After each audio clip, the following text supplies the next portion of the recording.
Shalom Bapak Ibu Saudara sekalian semuanya. Di tengah-tengah kesibukan seperti ini masih mau beribadah walaupun kita jaraknya berjauhan, walaupun kita menggunakan Zoom, tapi kita masih tetap mau mencari kehendak Tuhan dalam kehidupan kita. Saat ini kita sudah akan menjelang akhir tahun. Minggu depan kita sudah mulai masuk bulan Desember. Sudah mulai di mana-mana saat ini pun di berbagai tempat sudah mulai menghias Natal, sudah mulai mendekor Natal. Mungkin di kantor Bapak Ibu teman-teman juga sudah mulai mendekor. Kalau di saya di sini memang sudah mulai mendekor, jadi sudah ada ornamen-ornamen Natal. Mengingat menjelang akhir tahun biasa selalu kalau kita bekerja sebagai seorang karyawan di marketplace yang menjadi kegelisahan, yang menjadi kegundah-gulanaan, ketika target yang diberikan di awal tahun tidak tercapai. Ini yang membuat akhirnya semua ketika di akhir tahun ini bekerja dengan keras. Mereka berjuang dengan keras untuk mencapai target yang sudah diberikan di awal tahun. Ini hal yang tidak mungkin bisa kita hindari dan tidak mungkin kita menutup mata. Karena begitu banyak semua di akhir tahun pada saling berusaha untuk menutupi supaya targetnya tercapai. Begitu pula dengan nanti kita akan masuk di bulan Desember. Semua memperingati tentang kelahiran Tuhan Yesus Kristus. Tuhan Yesus datang ke dunia juga ada tujuannya, ada targetnya yang harus bisa dia selesaikan, yang harus dia bisa capai. Karena kita harus menyadari, begitu banyak gereja begitu masuk bulan Natal, mereka memperingati Natal, mereka berkata bahwa ayo inilah kelahirannya. Dan tidak sedikit kita melihat dekorasi-dekorasi. Tuhan Yesus dijadikan bayi terus. Ini fakta. Tidak bisa kita pungkiri. Pasti ada bayi Yesus di palungan. Mereka tidak pernah melihat apa tujuannya, apa targetnya. Tapi mereka memperingati euforia yang ada setiap bulan Desember itu seperti itu. Mereka tidak pernah sadar. Bahkan begitu banyak gereja-gereja mengatakan, ayo Yesus datang membawa damai sejahtera. Benar dia datang membawa damai sejahtera bagi yang mau. Bagi yang mau dia ikut, dia seturut dengan kehendaknya. Bahkan dia mau berubah menjadi sama seperti Yesus Kristus Tuhan. Mereka hanya melihat dari sisi yang mengenakan daging kita. Membawa damai, membawa ketenangan. Tetapi sebenarnya sesungguhnya apakah seperti itu? Karena ternyata Yesus datang ke dunia ini membawa pedang. Kita tidak pernah fokus ke sini. Bahwa kedatangan dia sendiri membawa pedang. Dan banyak yang menderita. Bahkan bukan hanya orang-orang dewasa pada saat itu. Ketika Raja Herodes sendiri yang punya kekuasaan, punya tahta, dia pun stres ketika dia dengar ada bayi Yesus yang hadir di dunia. Raja Herodes stres, akhirnya dia menyuruh orang-orang untuk mencari di mana Yesus itu berada. Dia berusaha untuk membantai semua anak-anak kecil. Semua anak-anak kecil dibunuhin. Ini merupakan suatu kengerian yang luar biasa. Pernah tidak bayangkan kalau saat ini terjadi seperti itu? Bagaimana kira-kira perasaan kita? Kalau kita masih punya anak kecil, harus dibantai. Waduh, itu ratap tangis yang luar biasa yang tidak bisa kita hindari. Apakah kita bisa bilang ini membawa damai? Karena ternyata dia sebenarnya datang membawa pedang. Dia harus memisahkan kita dari kebiasaan kita terhadap dunia. Percintaan duniawi kita yang selama ini kita nikmati, bagaimana kita hidup, ini yang harus kita pisahkan. Mereka tidak pernah mau fokus ke sini. Tetapi nanti begitu sudah menjelang, kalau sekarang kita menjelang akhir tahun, nanti begitu menjelang akhir hidup kita, baru deh pusing, baru deh stres. Waduh, kita belum mencapai nih target kita nih, apa tujuan hidup kita, belum dicapai. Kenapa harus kita menunggu sampai di akhir hidup kita, baru kita berjuang dengan keras? Sama dengan kita para pekerja, para karyawan, karyawati. Ketika kita bekerja, kita tenang-tenang ketika di awal bulan, masuk di semester pertama, masih tenang-tenang. Begitu sudah mulai masuk di akhir tahun, baru kita mulai stres. Baru kita mulai mengejar. Mulai dah lembur setiap hari, bekerja, begadang, supaya bisa mencapai target. Tuhan Yesus datang ke dunia juga ada targetnya. Tidak sedikit kok banyak di antara kita yang mempercayai bahwa kedatangan Tuhan Yesus itu melihat bahwa dia memang untuk membawa keselamatan. Tetapi keselamatan yang seperti apa? Sangat disayangkan kita hanya berpikir bahwa kita percaya Yesus, kita pasti selamat. Nah, ini yang membuat akhirnya kita bersantai-santai, kita tidak mau bekerja keras untuk mengejar tujuan hidup kita. Mari Bapak Ibu Saudara yang kasih Tuhan Yesus Kristus, coba renungkan apa tujuan hidup kita sekarang selama hidup. Apa tujuan hidup kita? Kita tidak pernah merenungkan apa tujuan hidup kita selama ini. Sudahkah kita menemukan apa yang Tuhan kehendaki dalam hidup kita selama kita hidup di dunia ini? Tuhan Yesus datang ke dunia, jelas dia punya target, dia punya tujuan. Dia harus dapat membuktikan kejahatan Lucifer. Dia harus dapat membuktikan kesalahannya. Ini tugas yang diberikan dari Bapa. Bagaimana dia dapat menyelamatkan semua umat manusia. Maka dia harus bisa menunjukkan bahwa Lucifer itu bersalah. Dia harus bisa menunjukkan bahwa dia taat. Dan dia selesaikan targetnya. Bukan di akhir pelayanan dia di bumi. Dia berjuang menyelesaikan targetnya selama dia hidup dari waktu ke waktu. Terus selama dia berjalan. Dia selesaikan targetnya itu. Bukan nanti setelah kita menjelang pada saat mau masuk di akhir hidup kita. Nah ini yang harus kita pelajari sebagai para karyawan. Kita harus sadar. Begitu pula juga dengan Adam dan Hawa. Dia gagal untuk taat. Tuhan Yesus datang ke dunia. Dia menunjukkan supaya setiap kita pun harus belajar seperti dia. Supaya kita pun harus belajar taat. Jadi mari Bapak Ibu Saudara yang dikasih Tuhan. Apa sekarang tujuan hidup kita di dunia ini? Ayo. Renungkan. Pikirkan dari sekarang. Tapi kan susah kalau kita tahu, oke, kita lahir ke dunia ini, kita harus bisa berubah. Berubah seperti apa? Jadi harus sadar, kita datang ke dunia ini, kita punya tujuan bagaimana kita bisa menjadi serupa dengan Yesus Kristus Tuhan. Tapi kan tawaran-tawaran dunia begitu berat. Tawaran dunia begitu keras. Terkadang kita terhanyut dan terbawa di dalamnya, apalagi di dalam dunia marketplace. Baik yang bekerja sebagai karyawan, baik yang sebagai atasan, baik yang punya usaha sendiri.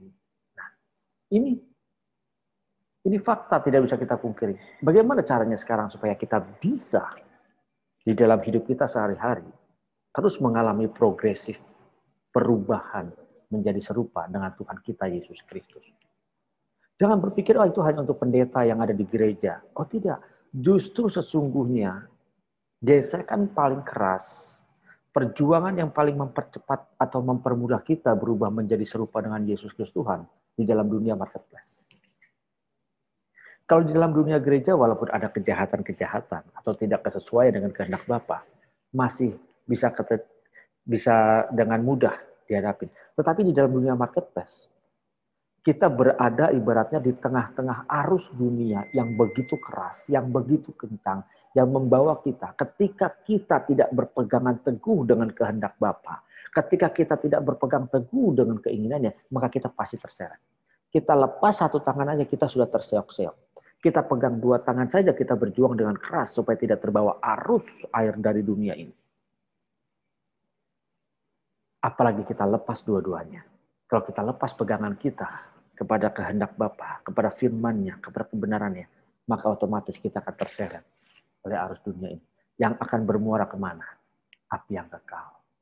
Lalu bagaimana caranya supaya kita bisa berubah setiap hari menjadi serupa seperti Yesus Kristus Tuhan? Tidak ada cara lain buat kita kecuali mengosongkan diri kita. Mengosongkan pikiran kita yang selama ini kita merasa pintar, kita pandai. Mungkin kita hebat, kuliah kita luar biasa.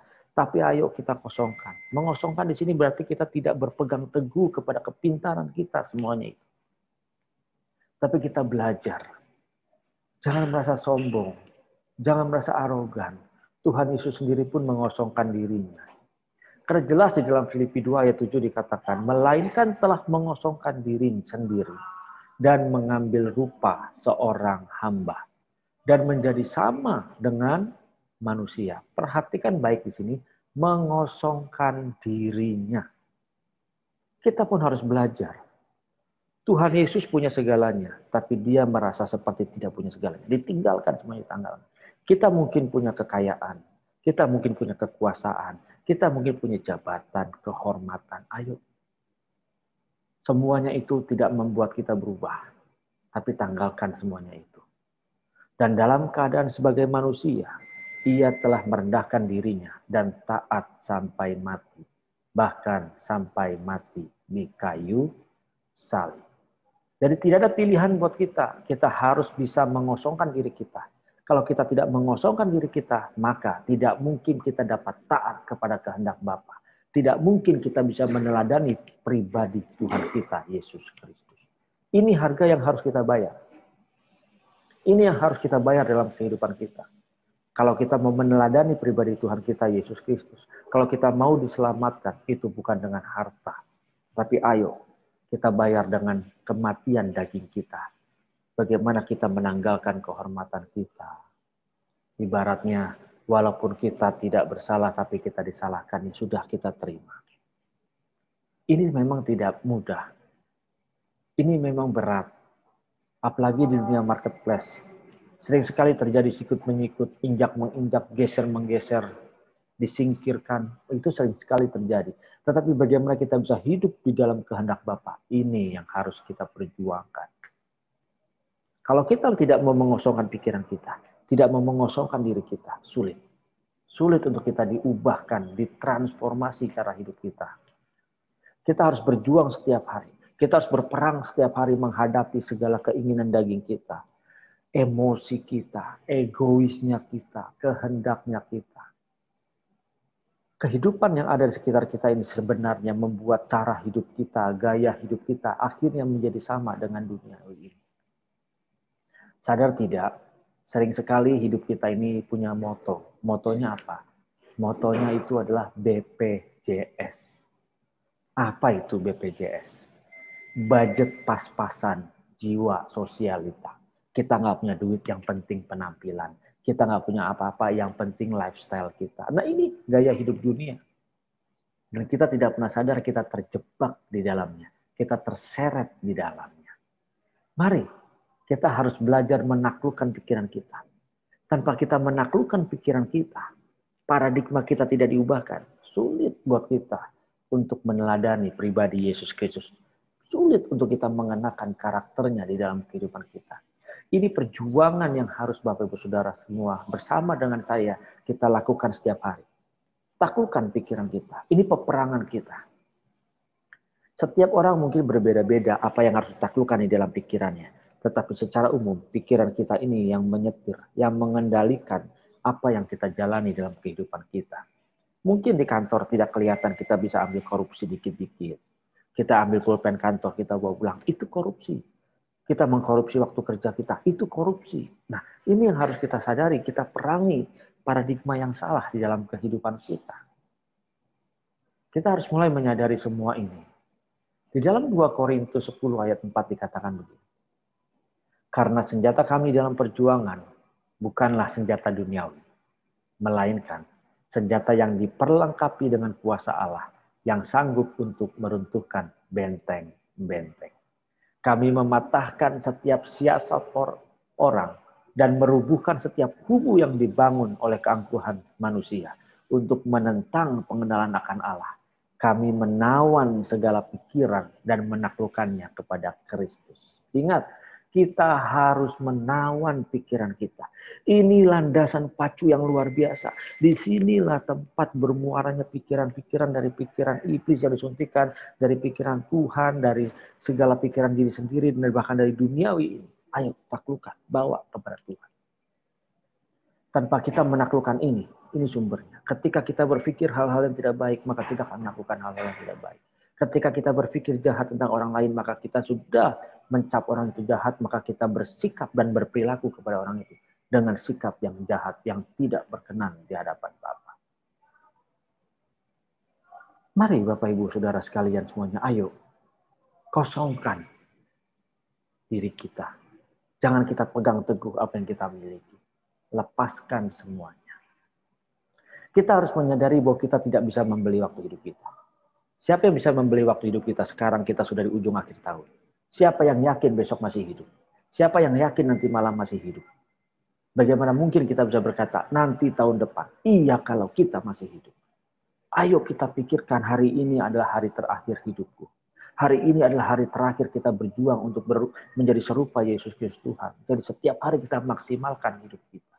Ingat, kita punya waktu hidup semua sama. Dalam satu hari itu 24 jam. Adakah yang mendapat lebih 25 jam? Semua mendapatkan waktu 24 jam dalam satu hari. 7 hari seminggu. Tetapi apa yang membedakan? Yang membedakan adalah cara kita memaksimalkan waktu hidup kita, menggunakan waktu yang diberikan oleh Tuhan untuk kita. Ada yang bisa beli waktu? Tidak ada. Tidak ada yang bisa beli waktu. Tidak ada yang bisa menyetop. Ada yang bisa stop, ditahan deh. Jarum jam bisa kita tahan, dihentikan. Tetapi kita tidak pernah bisa menghentikan waktu hidup kita. Tidak sadar kita mungkin bekerja sebagai seorang karyawan. 1 hari, 2 hari, atau setahun. Padahal baru masuk kerja. Kita tahu 2 tahun, 3 tahun. Seperti saya, tahu-tahu tidak terasa 27 tahun saya berkarya di sebuah perusahaan yang saya tempat kerja sekarang ini. Tidak terasa waktunya. Begitu singkat. Mari Bapak Ibu, kalau kita kayak seperti saya 27 tahun saya maksimalkan terus dari awal kalau kita sadar untuk berubah menjadi serupa seperti Kristus. Amplasnya begitu banyak, gesekannya begitu banyak. Mungkin kita lebih cepat halus kalau kita tahu dari 27 tahun yang lalu. Sayangnya kita tidak tahu dari 27 tahun yang lalu. Sayangnya kita baru menyadari belakangan-belakangan ini. Tapi nggak apa-apa, sekarang masih ada kesempatan. Selagi kita masih bernafas, ayo isi waktu hidup kita. Mungkin kita sibuk bekerja, mungkin kita sibuk dengan target-target pekerjaan kita. Tapi kita harus sadar, hidup kita juga ada target. Jangan sampai waktu kita habis. Kita harus isi. Jadi jangan sampai kita berkata, masih ada hari esok. Begitu banyak orang berkata, masih ada hari esok. Siapa yang bisa menjamin? Saya sendiri tidak bisa menjamin besok saya masih ada. Yakobus 1 ayat 12, berbahagialah orang yang bertahan dalam pencobaan, sebab apabila ia sudah tahan uji, ia akan menerima mahkota kehidupan yang dijanjikan Allah kepada barang siapa yang mengasihi Dia. Bapak, Ibu, Saudara, dan saya benar nggak sudah mengasihi Tuhan? Kalau mulut kita berkata, aku mengasihi Engkau Tuhan, baru mulut. Belum tentu. Lalu dari mana kita bisa membuktikan kita mengasihi Dia? Melalui sikap dan perbuatan kita. Kerelaan kita untuk berubah dalam hidup ini. Berubah kemana? Ditransformasi kemana? Hanya menuju satu pribadi. Pribadi Tuhan kita, Yesus Kristus. Inilah muaranya yang kita harus berjuang sampai ke sana. Tanpa kita menaklukkan pikiran, kita pasti kalah. Kalau kita tidak berhasil menaklukkan pikiran kita, kita pasti kalah. Tidak ada orang yang menang tapi dia tidak bisa menaklukkan pikirannya. Yang pertama kita harus taklukkan pikiran kita setiap hari. Arahkan memikirkan perkara-perkara yang di atas. Arahkan memikirkan hati dan perasaan Bapa. Apa yang kudus, apa yang suci. Ketika kita bekerja, mungkin tidak dilihat oleh atasan. Mungkin tidak ada yang mengawasi kita. Tapi ingat, integritas kita sebagai seorang karyawan. Integritas kita di hadapan Bapa ditunjukkan di situ. Taklukkan pikiran kita. Banyak orang juga berkata, tapi mana mungkin, kita kan manusia biasa. Nah ini, perkataan seperti ini yang menjebak kita. Yang merasa bahwa kita kan hanya manusia biasa. Ayo, kita harus sadar siapa kita di hadapan Tuhan. Kita mungkin bisa beli jam, tetapi kita tidak pernah bisa membeli waktu hidup kita. Jam kita bisa beli, tapi waktu kita tidak bisa beli. Berikutnya, bagaimana caranya supaya kita bisa menang? Bisa menjadi berubah seperti Tuhan kita Yesus Kristus. Bisa menyelesaikan target kita. Maka tidak ada cara lain lagi. Kerjakan tugas Bapa. Setiap hari berubah. Setiap hari berubah. Walaupun ada penderitaan. Tuhan Yesus pun menghadapi penderitaan. Tapi Dia sanggup menghadapi itu semua. Dia berlalui bersama dengan Bapa. Dia lawan dagingnya. Ingat, kita harus berjuang melawan daging kita dan roh kita. Karena ini dua kutub yang harus kita memilih. Kita mau memilih mengikuti roh, kehendak roh, atau kita mau mengikuti kehendak daging. Kita harus berjuang di sini. Tapi kan kita sering gagal. Ya pasti, saya pun mengalami seperti itu. Tapi sekarang ayo kita berjuang. Bagaimana caranya supaya kita bisa menang? Tidak ada pilihan. Fokus Bapak Ibu Saudara. Fokus. Walaupun keruwetan begitu banyak, tapi ketika kita fokus ke satu tempat, di mana tujuan kita mau berubah menjadi serupa dengan Tuhan Yesus Kristus, maka kita tidak melihat kesulitan yang ada di sekitar kita. Tidak melihat penderitaan, tidak merasakan, walaupun kita merasakan, tetapi seakan-akan tidak merasakan. Sehingga kita mampu mengalami kematian dalam hidup kita setiap saat. Setiap saat kita mampu. Bagaimana kita mematikan daging kita, emosi kita, kehendak kita, kedagingan kita. Ingat, Lucifer, iblis, setan hanya takut kalau kita mengalami kematian. Dia tidak takut kalau kita ke gereja. Dia tidak takut kalau kita berkhotbah. Dia tidak takut kalau kita menjadi majelis gereja. Dia hanya takut kalau kita mengalami kematian. Kita harus mengalami kematian atas daging kita supaya kita bisa memperoleh kehidupan yang kekal. Kita mengalami kematian dalam hidup di dunia ini, tapi kita memperoleh kehidupan yang kekal. Ayo, kita harus berjuang. Berjalan di jalan salibnya Tuhan. Ikuti jalannya Tuhan. Ikuti jejaknya. Dia mati.